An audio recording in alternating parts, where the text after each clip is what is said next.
Dnes máme to požehnání vám představit jednu z těchto osvícených přednášek pod názvem Buddhistické příběhy. Zásluha charity a dodržování 5 pravidel a Brahma žádá od dharmu. První část z 10 v pořadu mezi mistryní a žáky v angličtině 3. srpna 2015.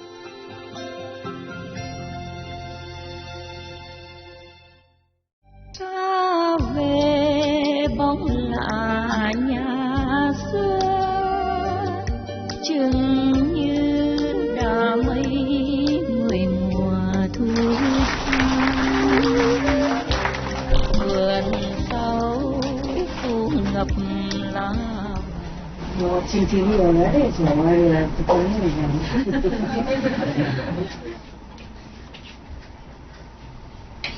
Okay, should I go? Listen. Take turn, alright? Yeah? Yeah.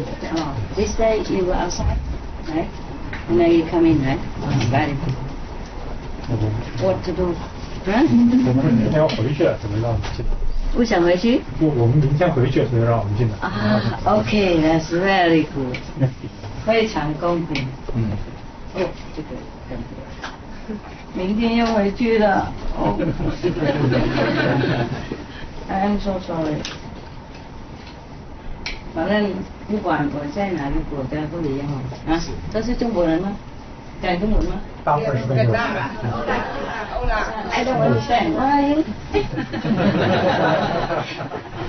不管你在哪国都一样啊，反正要来还是要去。也许我们要弄那个东西，那个什么山的那个什么叫什么今天？吉安山啊，真的是有这种吗？真吗？他们怎么弄的？那个人在哪里？讲也许不对啊。台湾这么小，哪里有一个地方那么大的？他们在吉安山很大吗？有没有人知道？是你讲的吗？OK， 是谁属于吉安山的？啊？喜安山哦，喜安山没有属于那边，不过知道哈。多大呢？啊？够不够给我们呐？啊？够。山这么大哈？一个山。嗯？一颗山。一颗山。一个山。一个山而已。对。应该够大。啊？应该够大。山那是多的，怎么能大呢？还有别的地方。是。不过不会够的。也许现在够。那先去再说。Hả? Đây là chị em con mang con về. Về đâu? Về sao?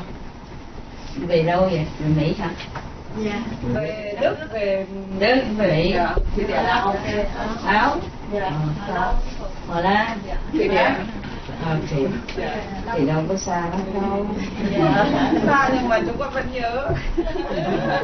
Thì mai mốt trở lại. Okay. Oh my God, never enough, không bao giờ đủ đâu. Nhìn bao giờ chịu hết.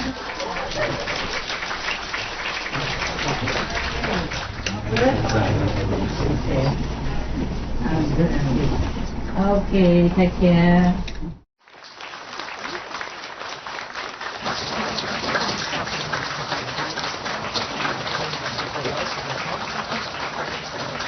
Thank you. Thank you. Thank you very much. What is? Oh, I try to look. You know, it's like Barbara Streisand. She said, I'm not beautiful, but I know how to make myself beautiful. Yeah. Yeah, it's pleasant to see a beautiful thing, huh? That's why we put flowers and stuff. And I just blend in, huh? Decoration, everything, you know. It's a pity if, all this beautiful thing. It won't match, you know. So I try to, color my life. Yeah, because of you. Yeah. Otherwise, we don't really need all this. Also, I'm too pale, too pale. Suppose somebody see me so pale, they think, wow, I'm vegan, no good. They don't know about karma, They don't know why I'm pale sometimes. Okay, what is this? Okay. I have to see again. My God, everybody want me to go to their country. And I'm only one. Yeah. The transcendental body can go everywhere. It's the physical body is difficult, huh? Oh man, I forgot my glass. I remember the dog's vegan bone. Well, I forgot my glass.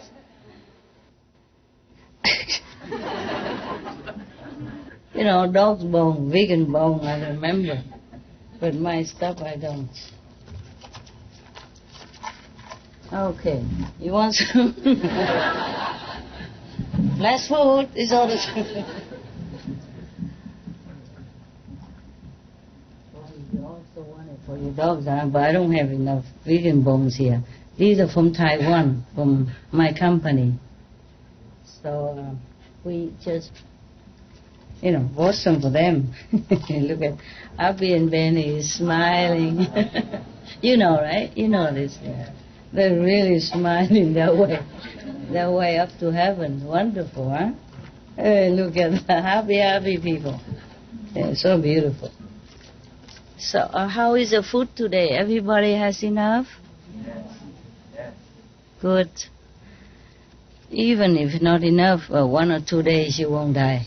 I promise. This is a method to teach you how to die, no? Yeah. Originally, Kuan Yin method is like that, how to die properly. How to die every day. Practice dying. So that when you die, you don't feel terrible, yeah? And you're used to it. What is another day of dying? But this time may be real. We should really thank the past masters, monks and nuns and scholars who had take time to record the Buddha's teaching after the master's nirvana.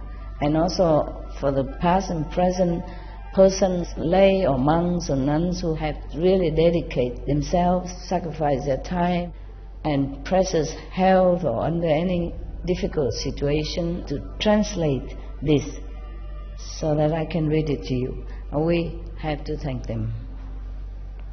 And may they be blessed forever by all the Buddhas, past, present and future. May their merit be immense. May they be liberated forever. Thank you.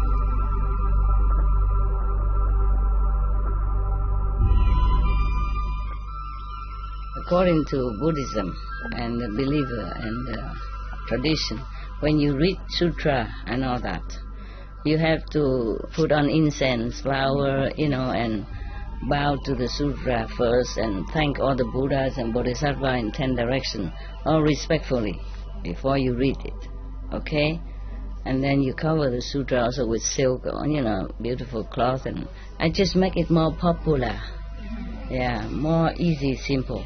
And I apologize to all the Buddha. I say if I done something wrong, according to the tradition, my heart is full of respect. It's just that I cannot always do that. So please, all the sin, whatever I've done wrong, is all on me. So at least other people, they hear the names of the Buddha, according to the sutta, they will get benefit. Yes.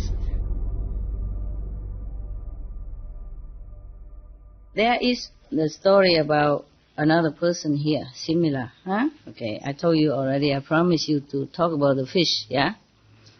Okay, thus I have heard, this is from Anand again, huh? Once the Buddha was in the Save country.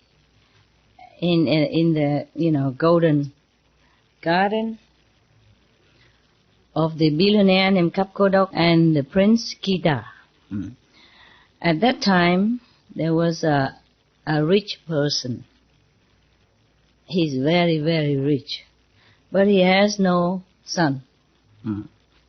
So both of them, husband and wife, went all over every possible worshipping area to plead for a son. Because of their sincerity, she gave birth to a son, finally. And then one time, both of them went out to near the river, and playing and having picnic. And then because they're happy, so they're tossing their child up and down, up and down. This is the thing you should not do, okay? When we had the king and court, they put that scene on, that the prince give, like rocking the baby next to the water like that, is, above the bridge. This is the thing you should not do with babies, so you might lose your hand and then you might get loose, your grip, and then the baby might fall down. You don't do that on the balcony, you don't do that next to the river or anywhere. Except maybe in the bed when you just cradle him a little bit, then it's okay. On bed, big bed, or on the floor, carpet floor, then okay. Now, and then they were, the mother keep, throwing the baby in the air, and then catch him, some people do that. Keep doing that. Then she was so happy, and distracted by the joy, and then the baby fell into the water. Oh my God. She screamed for help and, jumping around, and then a lot of people went inside the river, go in the deep bottom, but cannot find him again. So, of course, the mother collapsed, from pain and sorrow, blaming herself. For a long time, she was unconscious until people helped her to put ointments and medicine, then she regained her consciousness.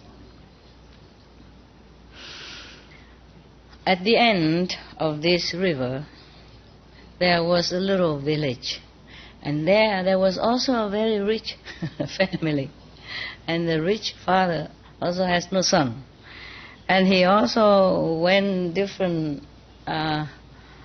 worshipping area, wherever the thing is very successful, keep praying everywhere, but didn't get any son.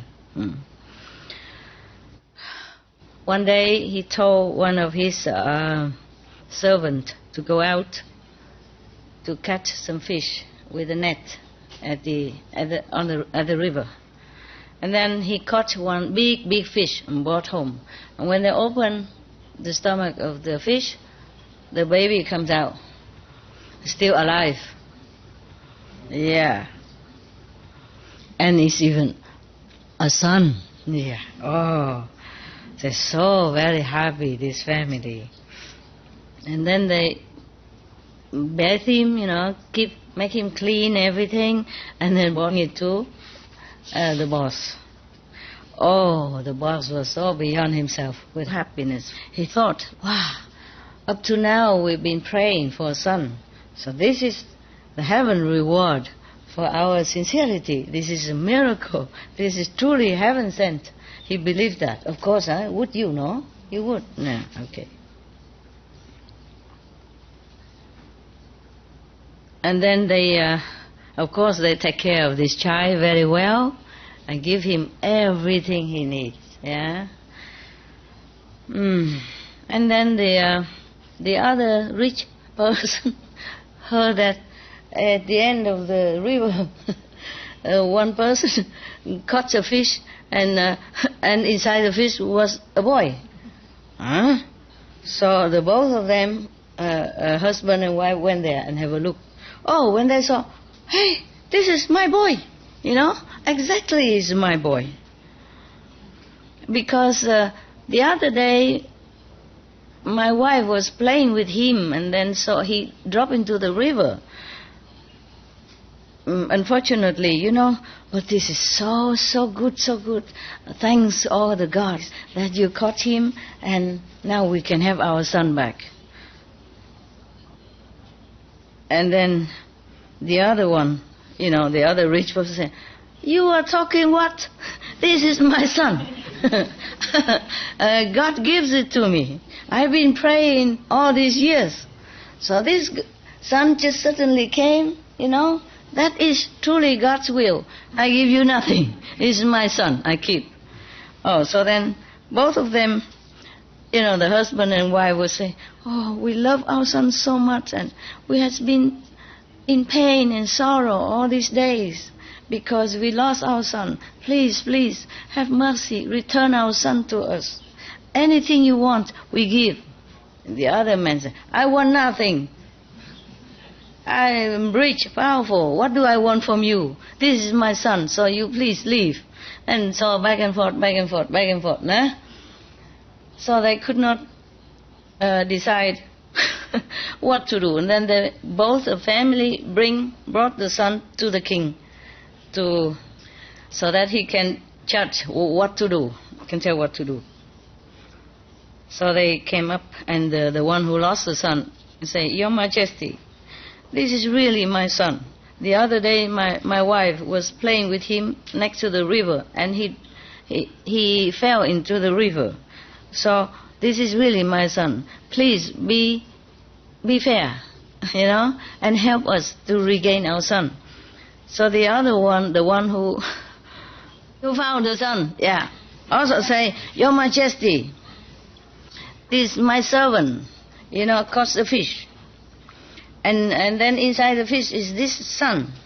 It's not from this family. This is from the fish.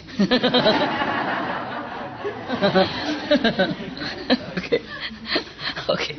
So the king say, oh my God, only one child and two family claim him.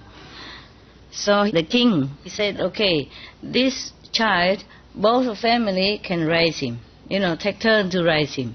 And when he grows up, each family finds a wife for him. And whichever family has a son, then that son will belong to that family. Understand that? Yeah. 2 wives and 2 families. Which wife bears the next son, then it belong to that family. Okay? So both of them thanked the king and thought that's it's a not too bad solution. They want to obey the king's decision. So day after day, and day turned to months and years, and both the family raised him up, and both the possession belonged to him, and each family marry him a wife. Okay. And one time he has to go to another area, another city, to do something. But it seems like it's a great affinity. Yeah. So when he finished his business, he saw the Buddha. By the way, when he was going around preaching in different places. So the king say, oh my God, only one child and 2 family claim him. So the king, he said, okay, this child, both family can raise him, take turn to raise him. And when he grows up, each family finds a wife for him. And whichever family has a son, then that son will belong to that family. Understand that? Yeah. 2 wives and 2 families. Which wife bears the next son, then it belong to that family. Okay? So both of them thanked the king and thought that's it's a not too bad solution. They want to obey the king's decision. So day after day, and day turned to months and years, and both the family raised him up, and both the possession belonged to him, and each family marry him a wife. Okay. And one time he has to go to another area, another city, to do something. But it seems like it's a great affinity. Yeah. So when he finished his business, he saw the Buddha. By the way, when he was going around preaching in different places, and he saw the Buddha so bright, so much light around him, and he looked very, very significant a person. And a lot of people, follow him and became his disciples. So he felt suddenly very, very respectful. He felt like he found something that he wanted. So he went in front of the Buddha, prostrate to him, and then sit at one side to listen to the Buddha's lecture. After a while, after hearing the Buddha, he felt like he's a dry, dead tree became alive again. Like springtime again, after long winter. And then also there are rain, coming down, and then make all the buds come back.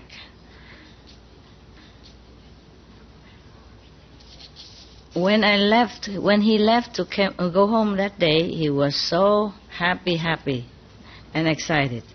And then he want to become renunciate under the Buddha's protection. Everybody see the Buddha just want to become a monk and nun. Yeah. Even though, and it's like an iron will in him, like nothing will move him now, nothing will change that. Even though the both family give him a lot of luxury, money, and everything he needs, but he doesn't feel satisfied with that. He feel all this possession and richness. It's just like the cloud in the sky, If a little wind blow and then nothing is there. As is like the form at the ocean, when the wave come in, there's some form, but after a while, nothing. Yeah. That's what he felt about the possession and the existence of this life. So he wanted really to become a monk. So he told his desire to both family parents. He said, "Beloved parents," something like that. When I was born, I already had this accident that the fish swallowed me up. Yeah. But luckily, I'm still alive, or else I would have died already. I would have lost my life anyway. Yes. So, and I think about that, and I feel that nothing in this life is really permanent. Nothing is really solid and lasting.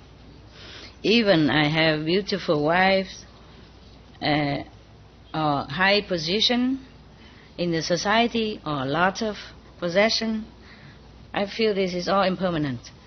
So I would like to only become a monk, and then practicing the truth, then it would be the best, the lasting happiness, the true happiness for me. Please let me go. Then both the family feel certainly also enlightened, open their heart and say to him, "It's all right if that's what you want." So both parents okay for him to go to become a monk. That's rare, huh? Normally one parent's already difficult. Two parents and also two wives as well. Oh, he's really lucky, huh? Don't you think? Huh? Yeah.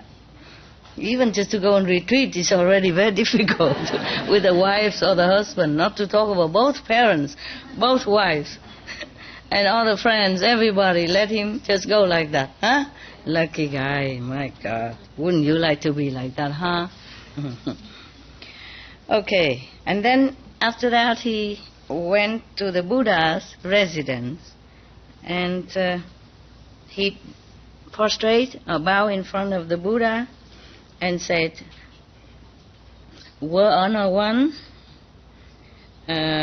human body is difficult to attain. Physical life is like an illusionary dream." Yeah.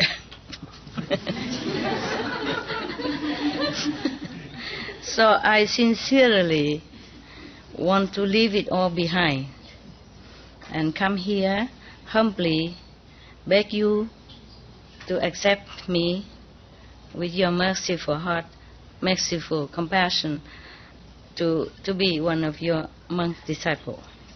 So the Buddha say, "Welcome, welcome monk." And then he became a monk. So simple, huh? And then all his hair will be gone off, and then his body changed into the chasa monk's clothes. And he gave him the Dharma name Tin. And he was very diligent and concentrate in his new life. And then after a while, not too long, he attained Arahant position. Yeah. Seeing thus, I, Anand, asked the Buddha, not I, okay, I wasn't there. I mean Anand. Anand kneel down and begged the Buddha to explain how come, what kind of merit did this monk Tin saw in the former life, so that he even went through the fish mouth into the fish body so long and did not even die, not even from suffocation or the acidity from the fish stomach, they digest anything. Yeah. And then, even then, he has the fortune of 2 families. And then now even can come here and be one of your disciple monks. So the Buddha say, Anand, listen, a long time ago, there was a Buddha appear on this planet also. His name is Dibati. One day he was preaching to the great assembly, and there was a rich man went there to listen to the Buddha talk. And then at that time the Buddha was talking about the merit of charity, of charity. And also the merit of keeping the 5 precepts. Yes. And then he was so happy, very glad to have faith in the Buddha. He was very, very happy, and very suddenly his faith in the Buddha, born in his heart. So he asked the Buddha to accept him as the lay disciple, yes, to take refuge in the 3 jewels, mean the Buddha, the Sangha, and the Dharma, the teaching. Buddha, the Sangha mean monks, and the Dharma mean the teaching. Of course, he also take the vow not to kill, not to kill and not to harm. Ahimsa, our first precept. And after that, after take refuge in the 3 jewels, he take out 1 golden coin and give it to the Buddha, offer it to the Buddha. Because of that, so life after life, his merit is, immeasurable. On this world, not many people can compare to him. Yeah, in richness and merit and health and all the good things that he has. Yeah. Anand, that rich person at that time, this now is a Tin monk, Bhikkhu. Bhikkhu means a high monk already. Yeah. Sami means lower monk, just novice. So he's already Bhikkhu, meaning high monk, high priest. from then on, from that time until now, Thỉnh has enjoyed richness and honor for 91 aeons. Imagine, just a number, but meaning a lot. Yes. Because you will see that Buddha always mentioned that if somebody has a lot of merit, he would say 91 aeons. Buddha love numbers. Yeah, you know, the 8 noble paths, the 4 noble truths, the 12 affinities, you know, huh? The 3 jewels,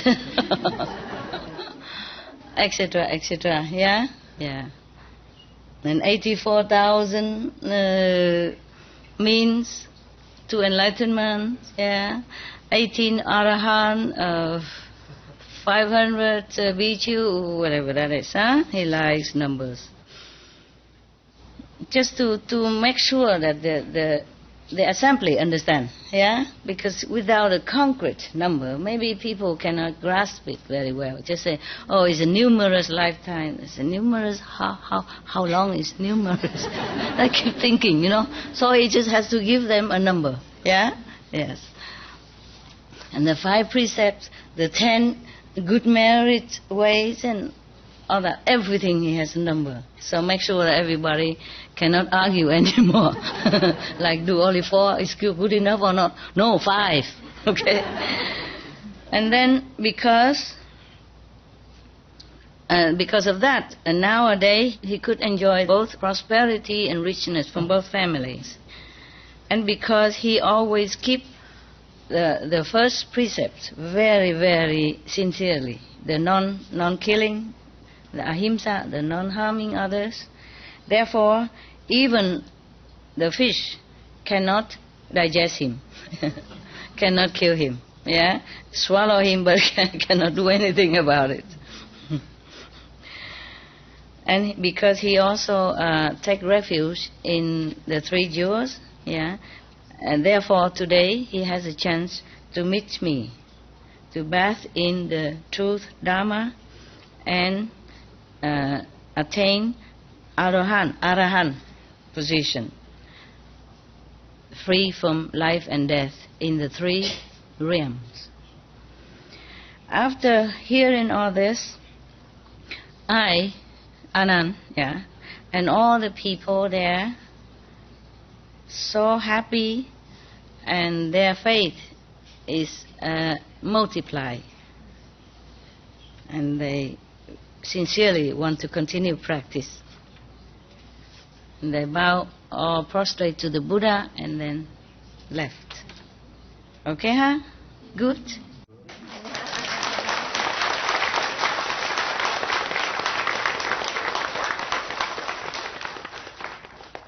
This also that is another short story. Yeah. Any question? You see, keeping just even 5 precepts, yeah, especially the non-violent precept, no killing. The Buddha don't tell lie. He's a Buddha already, yeah. Life after life, he sacrificed a lot. Therefore, he became a Buddha. That is for ordinary sentient beings. Yeah? Ordinary person can attain Buddhahood by being sincere, you know, morally stable, keep the precepts, and sacrifice for others. But the Buddha was very extreme. I tell you one story, okay? Yeah. One story. One of the sacrifice. Otherwise, if I read all of this sacrifice, it takes forever. But one day, if we have more time, I will read it. Yeah? It's a lot, and you know my talent of translation nowadays is terrible. So I read a short story. Charming way. What? The translation is very charming, so it's really enjoyable. Thank you. Typical. She always praised me. She always make me feel good. Thank you. Okay, So I couldn't find the other one, so I just read one. The one of this is similar, okay? A little bit extreme also. The Buddha, he sacrificed everything so that one day he will become Buddha. Whenever he sacrificed something, he vowed that from this merit, I just want to be Buddha. I don't want to be the Brahma. I don't want to be Vishnu. I don't want to be the king of the three worlds or nothing. I just want to be Buddha, I mean enlightened master, so that I can help others enlighten and lessen their suffering. Yeah, that's why. But life after life, yeah, countless lifetime that he sacrificed a lot. That's why I told you I don't want to be a Buddha. I don't want to come back and be Buddha. If it has to be so many lifetime like that, I just practice Kuan Yin method. Yeah. Okay. Oh well, because before many lifetime he was even king and queen and all that. What time is it now? Maybe we could do it, huh? Are you sleepy? Okay. Okay, then I try to read this one. Maybe just half and tomorrow another half. Okay, huh? Yeah. Just to let you know why I say I don't want to become a Buddha. Okay. This chapter, title, Brahma asked for Dharma, the truth, the teaching. Thus I have heard. One time the Buddha in the Save country, in thỉnh ashram.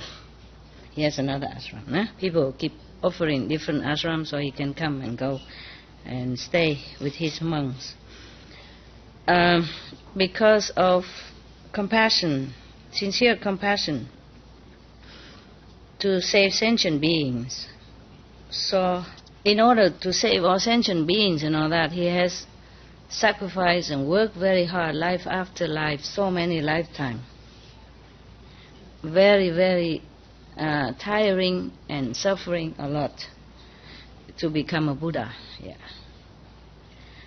When he first attained Buddhahood,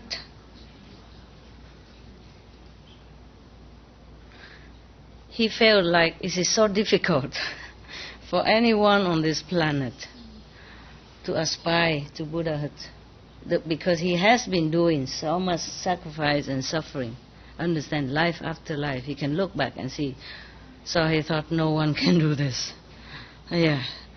So he thought to himself, it's too difficult, too difficult. All the sentient beings, their ignorance is so deep, so profound, and this ignorance is like poison into their system, yeah, into their mind and their soul, their heart. So their mind, their heart is very chaotic. Yeah, it's not stable, not in good condition, and their concept is very narrow. Their wisdom is zero.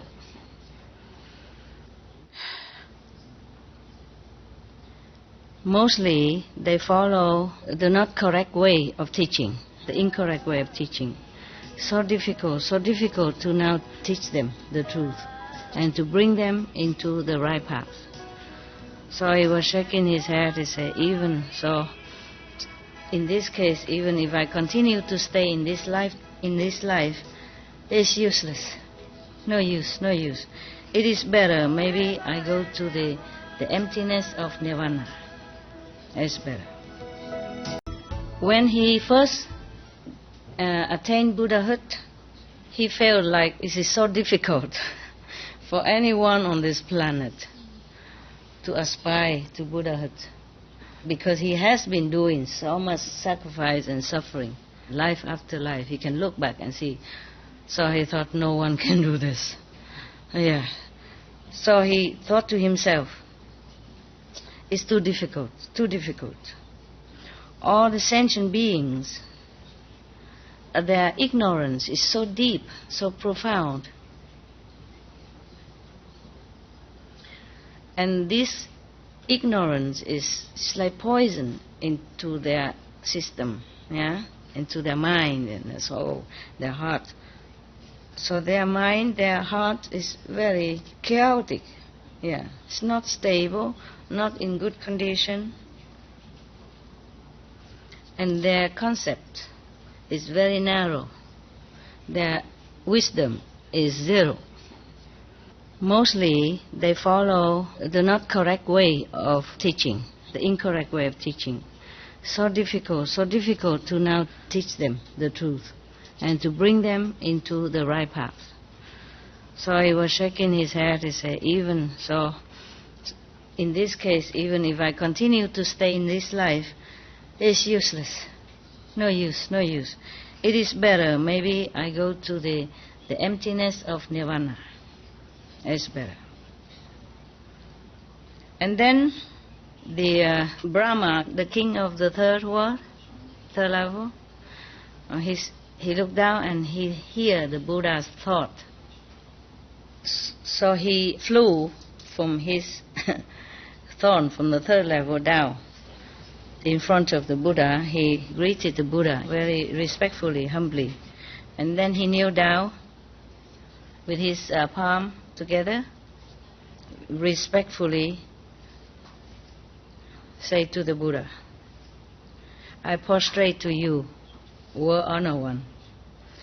Just now, I receive your thought that the all beings on this planet are so difficult to teach, and then you want to enter nirvana. Because of that, I came here and beg you to stay on this planet to give the teaching to all beings. Actually, this word is mean pháp, meaning like initiation, kind of, yeah. So that the light of the truth will spread all over the world as well as in heaven. So all beings will bathe in your merit and your blessing. And then they will be liberated from life and death, and from the lower birth of animals or devils, ghosts, hungry ghosts, and in hell, etc., etc. And they will be peaceful in Buddha's land. Please be compassionate and open your mercy to accept my request. It's very difficult. They have old type of writing, very, very respectful, and a lot of prostration to you and this and that. It's very difficult for me to translate into modern language, Yeah. Even if they don't prostrate, they would say, I prostrate, meaning very respectful. Or maybe they touch a Buddha with their head, or maybe not. They would just say very humbly like that, yeah, as if they prostrate. So the Buddha said, oh, you have such a good heart and pleading for all beings. Okay, then it's not so bad.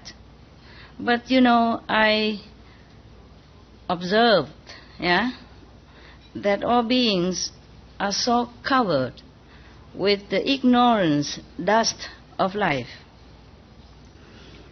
and they only run after sensual pleasures, high position, name and fame and richness, and they just eat and sleep, indulge in physical pleasure, in anger and in hatred, and their heart are so blackened, has no wisdom in it. So I think even if I stay here on this planet, it's useless. It's a waste of time and energy. Therefore, I want to go to nirvana, enjoy better. So the Brahma king, the Brahma god, say again, I prostrate to you, Honored One. Just a saying, may not be that he prostrate physically. It's just a very respectful talk, Like I bow to you.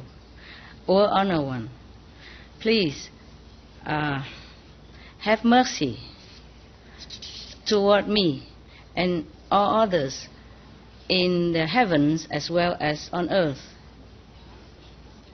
Because we are covered by the ignorance way, life after life. They don't know where to go. Day and night they are just fetters in this kind of bondage. Don't even know when they can be free. So please have mercy. They say it better than this, but I just make it short. Even he begged for heavens as well, heavenly beings. Yeah. In the three worlds. Not just the humans are ignorant, Heavenly beings also, after their marriage is finished, their flower on their head, the light on their head would be dim and wither, and then they die. Either be born again in humans' world or in animals' world even. If there's no enlightened master been teaching them since they were on earth already, then even in heaven nobody teach them. They had no master.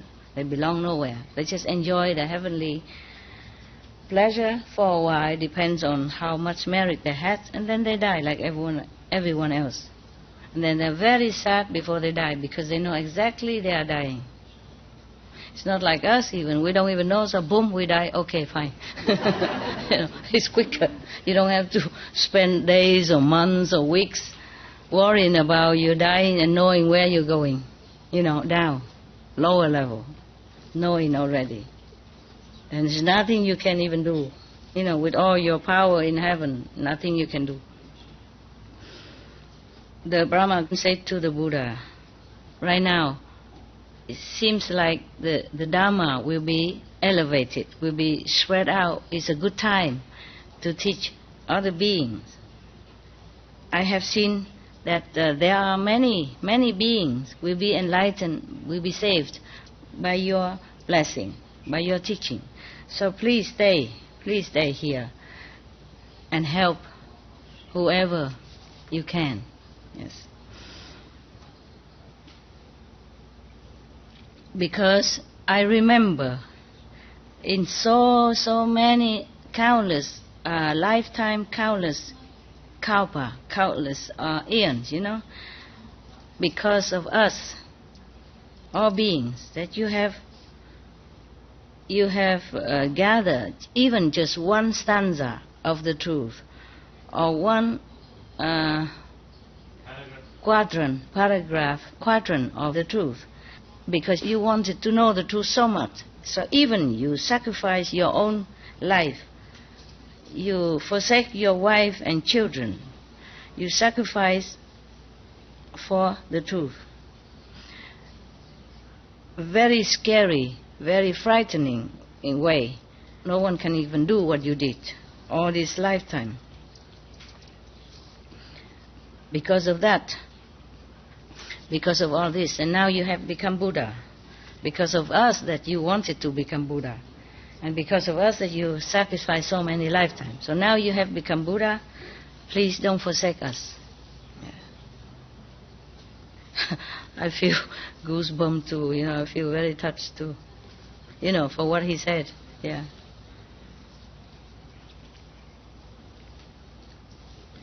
Now that World Honor One has already attained the ultimate goal of your life that you wanted, but all of us are still like grass on the ground, covered by thick fog, so many lifetimes, and waiting for the sun to dispel all this covering, so that you can see the light and can bud into flowers and beautiful beings. Yes. I prostrate to you. I beg you, please do not forsake us and go into nirvana. Not so soon, he said. Yeah. And I remember another time. It's a very long time ago. There was a king named Tuloba, also on this planet. He ruled over 84,000 smaller country. I just told you numbers. It has to be 84,000. Many times he mentioned that. Even not this king, but the other king also rule over 84,000 and have 10,000 great officials in the court, in his court, etc., you know. And then he has 60,000 mountains and rivers, meaning his country is big, yeah? It has to be number. It's more visualizing, you know? It's more concrete, right? If you say, a lot of mountain and river, we cannot grasp, you know, the mind.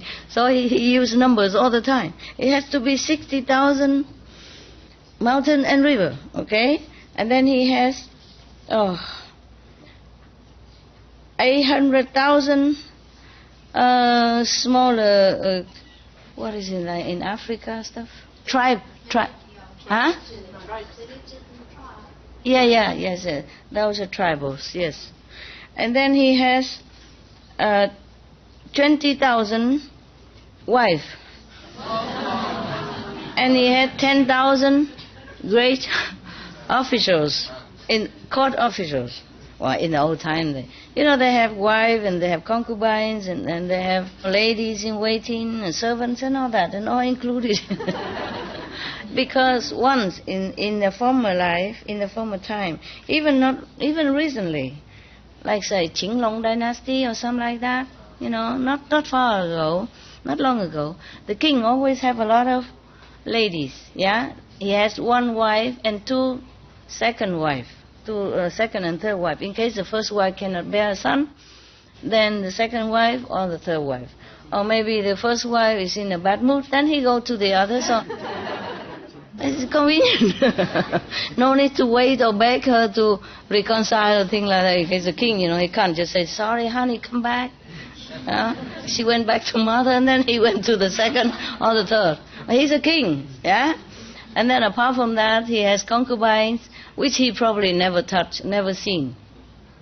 But he must have. It's for his dignity. I don't know why they do that. And so all these virgin maidens had to offer themselves to the king, either voluntarily or by force, yeah? And then they would never, ever marry again, marry anyone else. They belong to the king, even though the king probably never saw them, never have anything to do with them.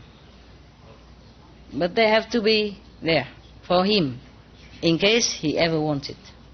And they're not allowed to marry anyone else. Yeah. If they have, kind of side affair with anyone and caught that is chop head, both. You know, the boy and the girls. Yeah. And all the boys are useless anyway. They're all eunuchs. You know what I mean? Yeah. All cut, chop. Useless. So that's why he has a lot of wives. He wants to make sure all the boys are chop. Chop off, you know where, right? So they cannot mess up with his 2,000 wives, 20,000 wives. My God, what can the king do with 20,000 wives? I'm telling you, even one wife is a big headache already. What's he doing with 20,000? But this is a tradition like that. Kings have a lot of wives. He take any he wants, any of the concubine. Or maybe he doesn't, but it's there for him all the time. Understand? And then they do something else then. Maybe they serve the queens, they do something, just a pastime. Or play with the eunuch, yeah? Okay, yeah, I'm talking a lot. It's not Buddha stuff, huh? Yeah, but just in case you don't know. Just in case you wonder why the king has 20,000 wives. Oh, yeah, this is the way it is, Yes, the way it was, huh? Okay. And nowadays, if you have second wife, whoa, trouble with the law or whatever, you know what I mean? Yeah. What, love? It still exists? Where? In Arab? Maybe in some countries, some smaller countries. Kings or maybe... Yeah, not only the king in the old time have many wives. The court officials, or any rich person, any rich man, he has 7, 10, 20 wives, no problem, or more, And then whoever is not caught by his blue eyes, then they become like more or less a servant, yeah, doing things in the house, serving the big wife or doing anything. Yeah. But whoever among them bear a son, then the elevated status, become the third or fourth or fifth wife, whatever. Yeah. Has to be son, okay? We women are nada. In the former time we are nothing. Always a man. Maybe that's good. That's why God made me come into this woman body, just to show him that we women can do some. It does affect what you think. It has some effect, yeah. Nowadays we have many prime minister women, president women. Thank God, huh? Thank God. And high officials also women, yeah. And a high banking official woman, yeah. Like Christine Lagarde, for example, yeah. They're all powerful now. They're powerful. Even India have female president, yeah? Before, maybe still there? Not Indira Gandhi, recently. A new one. President. Yeah. Not Indira Gandhi, no. Now. Few months ago. Yeah. But, no, Pakistan is another one. What did you say? Yeah. She president or prime minister? President. She was president. See, told you. You India, you don't know nothing. Yeah, what did you say? Oh, she's the president. Yeah, you good. Now you know. Okay, just so rare to have a president and you forgot. Huh? This is a thing that you should never forget, right? It's so rare. So rare. What? I'm also Indian. You are Indian? Oh, you look like Indian to me. Blonde hair and all. Blonde hair and fair skin. We have Zoroastrians in India. Oh, yeah? Yeah. Good for you. See, woman, we know more than you, huh? Look at that. What kind of Indian is he? Huh? Just eating curry and doing nothing and don't even read the newspaper, don't watch the television. What you been doing all this time in your life? Okay. I don't understand this kind of man, do you? No. Where else? Where were we? Okay. I remember the Brahma God, the God of the third world, the highest level in our physical spiritual dimension. Yeah? Lower physical spiritual dimension. Even Brahma came and begged the Buddha, the enlightened master, to teach, to enlighten him and all his heavenly beings, not just the humans, not just this physical level. Because Brahma also one day kaput. Yeah, when his time gone, his world also dissolved, just like our planet one time, or not. You see? So he came and begged the Buddha. Also now he said, I also remember your world honored one. World honored one is one of the respected title that people address the Buddha. Okay? Yeah. He has many, like world honored one, Arahant, enlightened one, Buddha. Okay, like that. Or also heaven and earth master. Also many names like that. It's just honorary title, honor title. He has 10 honor titles, but I don't remember all. That's enough for you anyway, okay? 10. Also 10.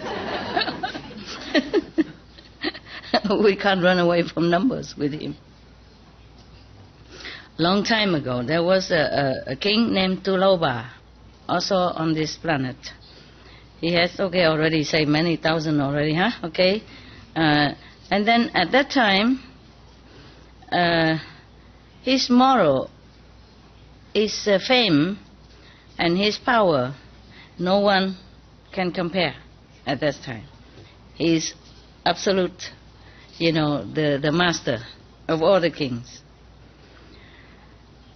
because all his subjects and all the sub-subjects rely on his merit, his moral store of merit. So all of the countries very prosperous, happy and peaceful. Yeah. So everyone is very, very glad, and they worship him. But one day, he was thinking to himself, concerning material possession and comfort, I lack nothing. But concerning spiritual practice, to be able to liberate others, I don't have. If a human just live with material gain only, or following sexual desire, thing like that, physical desire, then the heart is just like trees and wood, yes, or pebbles and stones. And then to invite for disaster come into his life. That is being born, painful when you're born, painful. It is said that when because we say, why is the Buddha including being born as one of the disaster, for the human being? Because according to scientists, when the baby is born, their skin was like many of the very painful, sore, and a lot of radicals and bacteria attack them right away. Yeah. If they has not been protected somehow by themselves or by the mother's DNA or with the mother's breast, that's why they always recommend that the mother should breastfeed their babies, because the mother's milk from her own breast will give the baby more protection than any other medicine can afford. So it's very lucky for any baby who is breastfed by his own mother. Yeah. So he included. At that time there's no scientific proof, but the Buddha already know being born is a pain. You see, the four pain, the four disaster of human life is being born, getting old, getting sick, and die. So it's a four noble truths, he said. How noble that can that be? Born, die, and sick. What do you call it? Four noble truths. Okay, fine. Yeah. All right then. So it's not different than any animals, just eat and sleep, and even laying on top of the pool, on the dung, and don't feel anything, just to pass time. It is my fault, the king thought. I have to find a way. It is my duty to find a way to liberate them, to liberate all these ignoramus that he mentioned above, okay? After thinking first, he posted messages, and a flyer everywhere, taping on the walls everywhere, and asking all the people under the sun, anyone who knows about the truth of enlightened saints to liberate other beings, can come and teach me. And then whatever that person wants, I will give, without reservation. Yeah. He probably thinking just all the store of jewels and money and, even his kingdom or even his throne. Yeah. So, there was the God again, the lower God of the astral level. Hear about that, see that. So he want to come down and test the king. This boat, there's nothing better to do than making trouble. Yeah. Story after story, you will see all this kind of God keep coming and making trouble for the Buddha. The poor Buddha, the poor Buddha to be. He's just a mortal, right? He has no power, nothing. He has only a sincere desire to liberate other beings, his subjects, for example. And then they have to come down and make trouble. You see what trouble he make. You will see. You will see, and you cannot love them. Thank God we're not going there. We pass by, yeah? Hello, and say sayonara. Pass by the astral level. But be respectful, huh? Otherwise he come and test you, and then I don't know what to do. Okay, this god Koti Samon, he's one of the king in the probably astral level. He came down. He changed himself. He used a magical power to change himself into a vampire. Yeah. The face is very, very blue and green. No, green and blue. Sunlayer. I mean, it's a glowing green kind of, ugly green. And his eyes is so red like blood. And his teeth are as big as the banana. And it protruded out like fangs, banana, banana, banana. Probably his mouth will look like a bunch of banana. Okay, must be scary. Yeah. And then his hair is growing upward, standing up. Probably he used some kind of spray, gel, hair gel. Probably bought it from supermarket and take it up like those junk nowadays, punky people. No, hair all stood up. Yeah.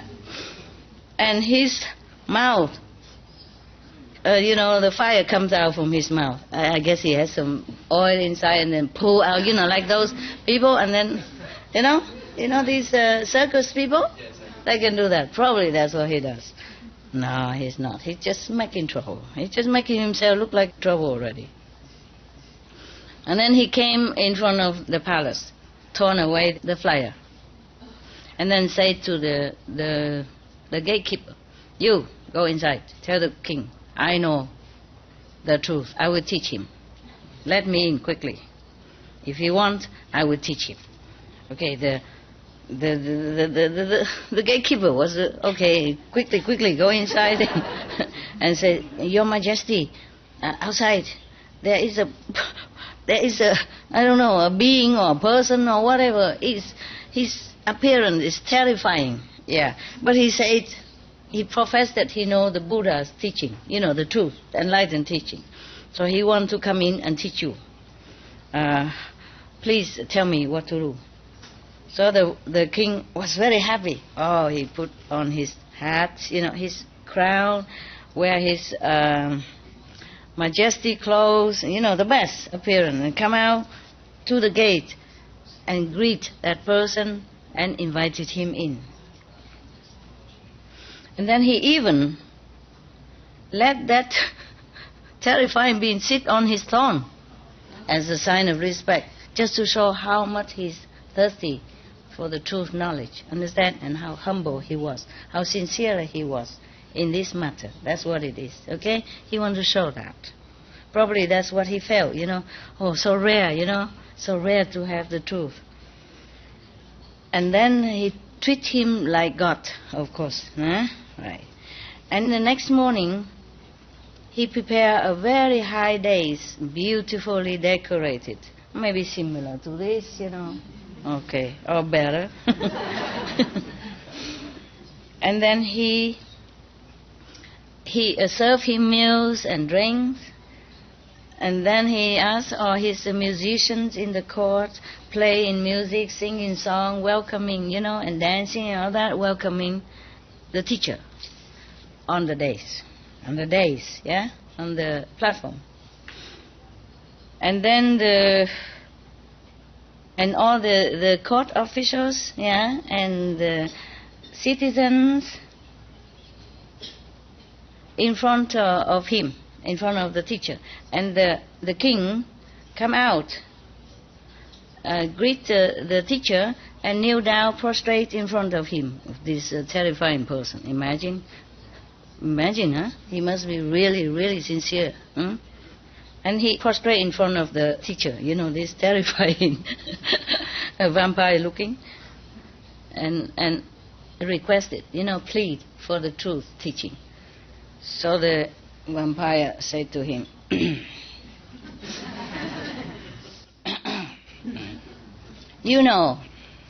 King, to learn the truth is a very difficult thing. You want to hear it? It's not easy. I'm warning you. Okay? Not teaching yet, just warning. And the king say, very humbly, please, sir, please have mercy and compassion and on us. We are ignorant. We don't know how to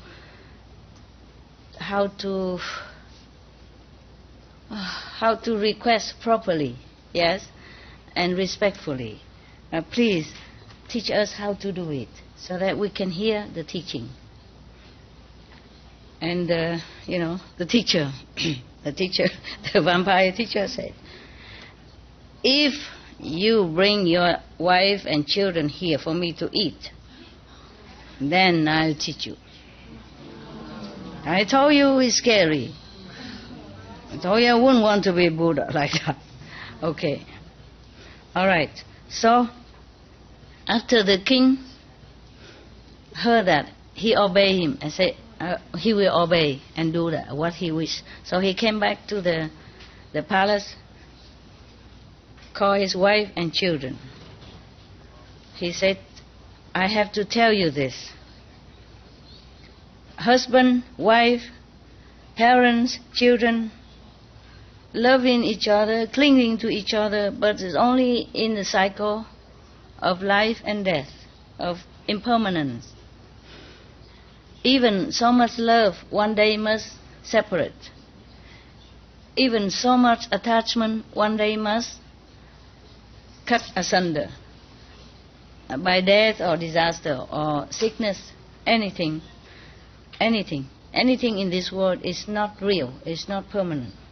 So because I want to find a real way, the truth, in order to liberate myself also, and for you also, meaning the wife and the children.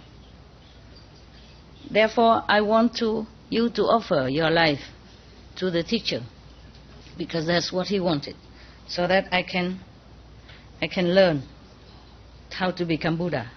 What do you think about this? The wife, not you. The wife. I'm still telling the story. So, they agree. They kneel down in front of the king, say, we will obey your commands.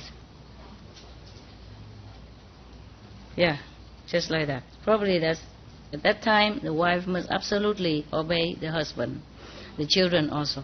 But maybe because they also know this is for good cause. You see, probably the king is such a true seeker, sincerely true seeker. And so the wife and the son already knew that, and also became used to his idea and his way of, searching already. Abraham? Yes. He also sacrificed his son, but then finally the God didn't kill the son. But he killed the goat. What kind of God? Maybe it's just symbolic, he probably won't kill the goat either. What kind of God who need to eat the goat anyway? Then I won't worship him. But the Buddha was so desperate, he was so sincere, and so pure in his heart, that he doesn't doubt 1 second this kind of teacher, who even asked to eat human flesh before he even teach the truth. You understand? Nowadays, even you would say, I won't do it. You know what I mean? Probably I also say I won't do it. But he was so pure, so sincere, so desperate. So they do that. Okay. After having obtained the agreement from his wife and children, he brought them in front of the teacher, of the vampire-looking teacher, and gave it to him. And then the teacher in front of the whole assembly, take them one by one, eat them. Yeah, I'm telling you. In a blink of an eye, he finished them. Alive. Everybody sticking his tongue out and, and shake their head and, you know what I mean, yeah? Oh, God. Everybody was so scared, so frightened, and so disgusted. I would be too. We would be.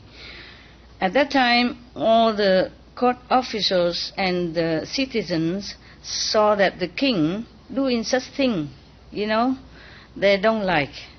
They don't agree with that. They don't feel satisfied with that. And then they feel that the king is too superstitious, too stupid, too crazy in his belief. Yeah.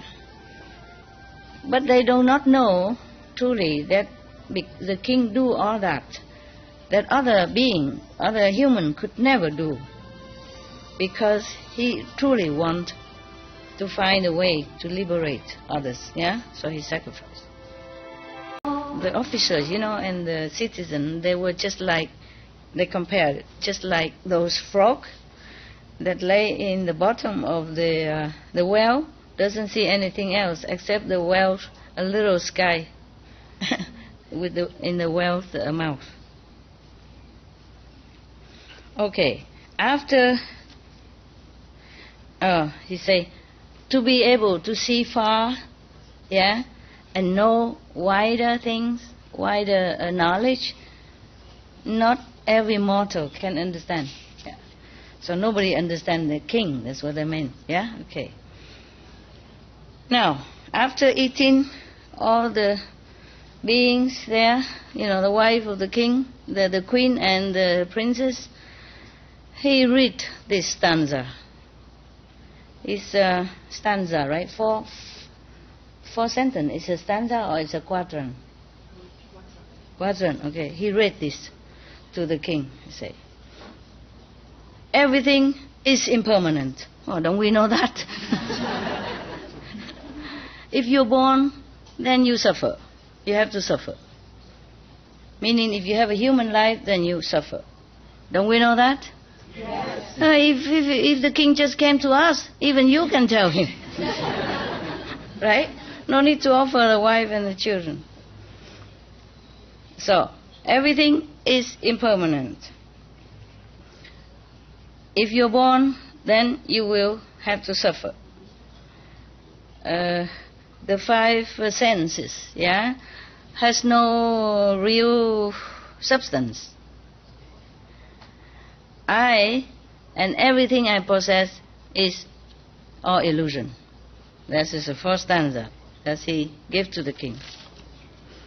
And then after the king heard this, he was so happy, so happy, so happy. What kind of king who doesn't even know these things? Yeah, I guess it's different when it's spoken by somebody with authority and enlightenment.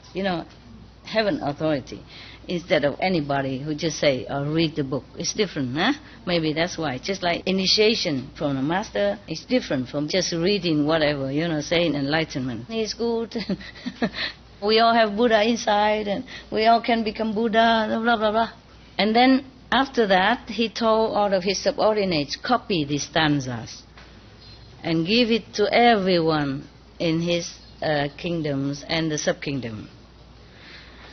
And then the god, in the form of a vampire, saw that the king was really pacified and moved, because losing the wife and children being eaten like that. So he changed himself back into the glorious God again and said to the king, wow, precious, precious. Yeah, Your Majesty really respect the truth. So, therefore, it's not long after you will become Buddha. It won't be long until you become Buddha.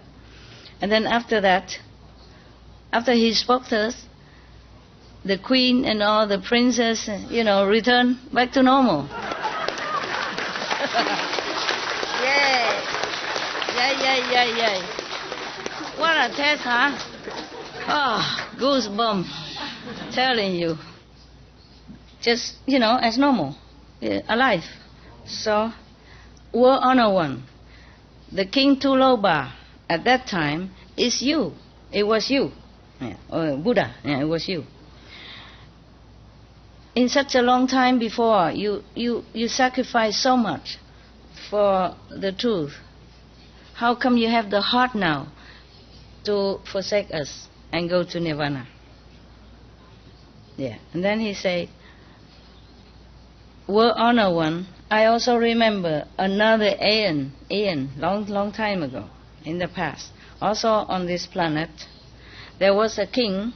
This is many lifetime of the Buddha, né? There was this one already scary. You want to listen more? Yes? Okay. No, I'm fine. It's just that it's rarely that you have time to come here. I also have to take time for you, even though I also have other work to do. It's not like I don't have. But I'm also glad to see you, and I perceive your sincerity and your pure heart. So I also have to do my best for you. It's just that body is different from mine, you see. If I have another person like me, then I would take turn, or maybe 7, then Monday, Tuesday. Monday I work, Tuesday I work. You all understood, right? Joko, you have? Okay. No need translation around here, no? Never mind, if you don't understand, just laugh and later ask a neighbor. Okay. That was another king, huh? Name is Kinsani Yetle. Wow. He also ruled over many countries, sub-countries, yeah? Also 84,000 tribes, 20,000 wives and concubines, and 10,000 court officials. Okay? This king is very, very gentle, very good, very loving and kind. He loved all equally, and he never let his citizens lack anything. Like he do charity, give them what they need. So all the citizens are very happy, live a happy life, and all the trees and the plants are very lustful, growing plentiful. So all the citizens in his kingdom regarded him like a father. Yeah, like their own father, like a big father, good father, godfather. No, I mean, good father. We don't want to talk that word because sometimes, the thing is a movie. That movie. It's a new story? Huh? Is this a new story? This is a new story. New one. New one, okay. Yeah. What's it called? It doesn't say. It's still part of the continuing. Oh, this is a continue. Oh, okay. The second story of the Buddha's past life. Oh, The first story already done. Okay. Or the queen come back to life. Queen, children, is everything okay. This is another country, another lifetime. Okay? Another past lifetime. Right. Okay, Bodhisattva? Savana? Got it? Yeah. So, it just looked the same because you have 84,000, 21,000 wives. I told you, it's just a symbolic number. Yeah? So that's why she's confused. Because she thought, how can every king have the same? But it's just a Buddha talk, He just tried to get it drive into the mind of the listeners so that they won't forget. Yeah?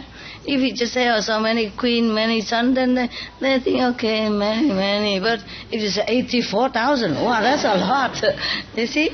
Okay. One day the king sit on his throne and was thinking thus, I attained this high position in the world.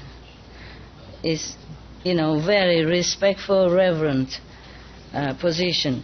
Because in the past life, I probably done many good deeds, yeah?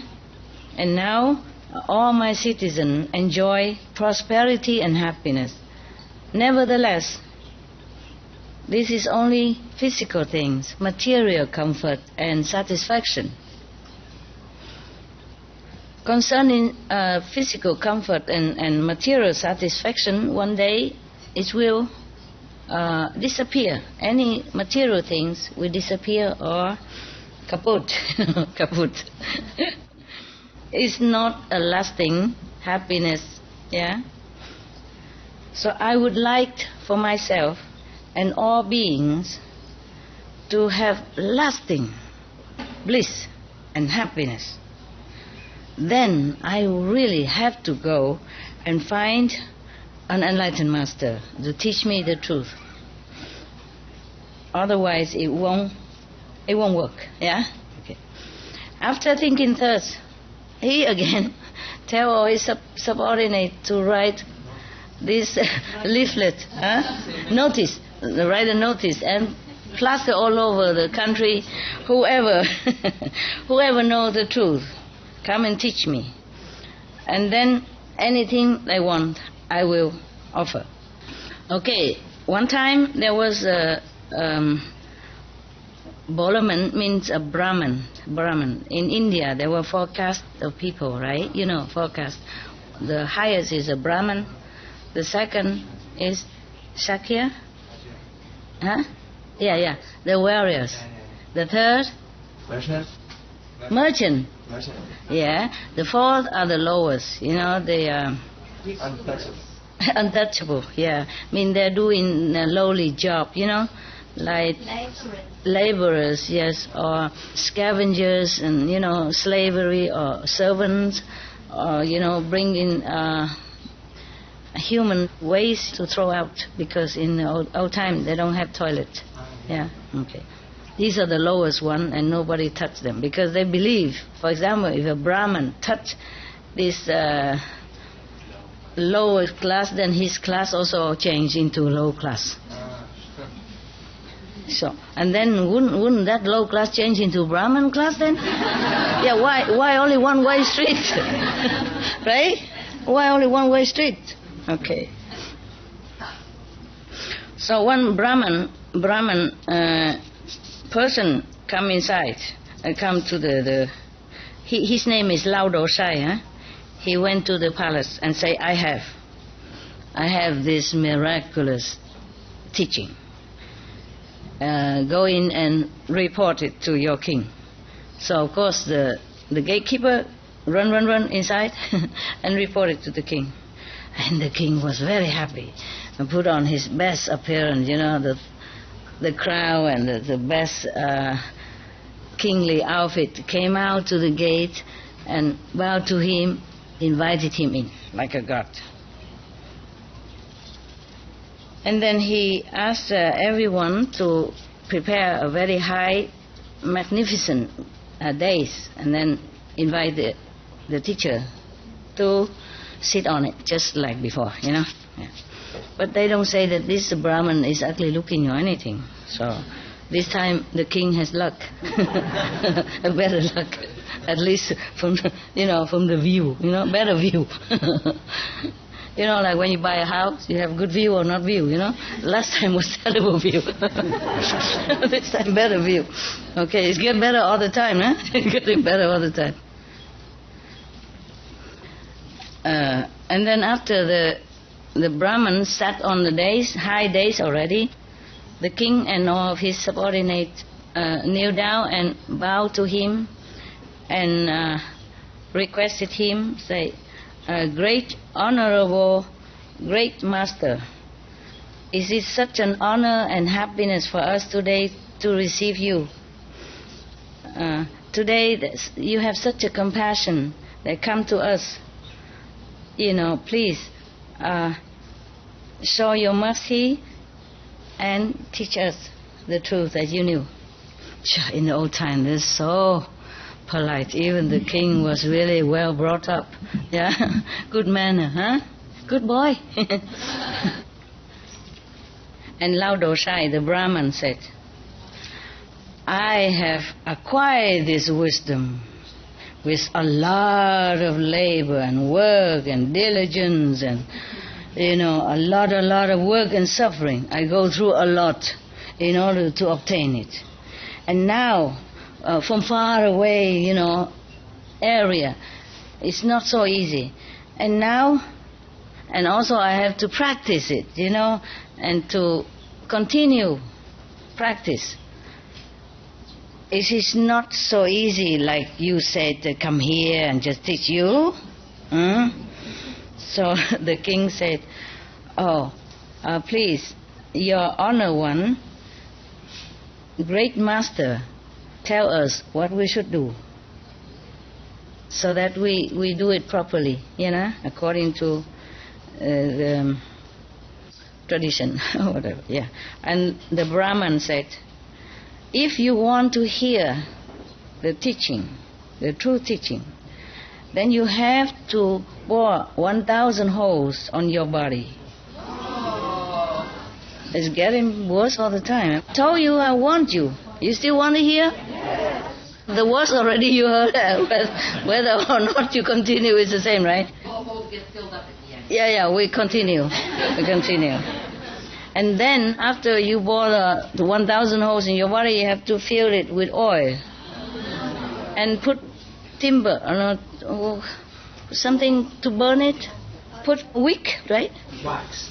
No, put something. No, with like a cloth to put it in, so that wick, right? So and then burn it. Yeah. Then doing that as an offering to me, to make offering to me, then I will tell you the teaching. Oh, the king was very happy, so glad. Yeah, he accepted right away. But he said, please give me 7 days. Yeah, after 7 days then I'll do that. And the Brahmins, why, you were scared or something? You tried to, run away or something? The king said, no, I want to tell all my citizens to come so that they will also be able to benefit from your teaching. Yeah. So he told them to write a notice again that all the citizens in this country should know that in 7 days the king Kinsani Yetle, because of requesting the truth, will bore 1,000 holes on this body and burn it as an offering to the teacher. Whoever want to hear the teaching as well, please come a certain day, at the palace courtyard.